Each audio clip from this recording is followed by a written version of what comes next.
Баршаңызға сәлем, сіздермен бірге Ақ Дастархан YouTube арнасы. Бүгін біз сіздермен ерекше гляссе дайындайтын боламыз үй жағдайында. Ол үшін бізге кофе қажет болады, қант қажет болады, және осындай сүтті бал мұздақ, одан кейін қайнаған су. Ыдысымызды алып, ішіне кофені қосатын боламыз. Біз бір адамдық дайындайтын болғандықтан осылай. Бір шай қасық кофені қосамыз, үстіне қант. Қанттан 2 ас қасық қосуға болады. Және қайнап тұрған, қайнаған суымызды үстіне құйып демдеп аламыз.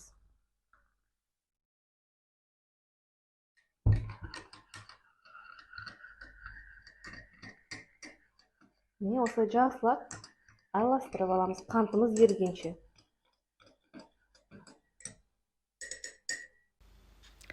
Ал енді оны осылай ыдысымызға құямыз.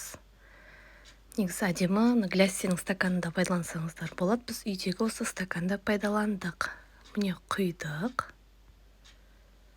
Енді оның үстіне осылай кез келген сүтті балмұздақты салып жібересіздер, әп-сәтте дайын болады. Жасалу жолы өте оп-оңай, міндетті түрде жасап көрсеңіздер болады. Ал енді дәмін көрейік, қалай шығыпты, өте дәмді болған секілді.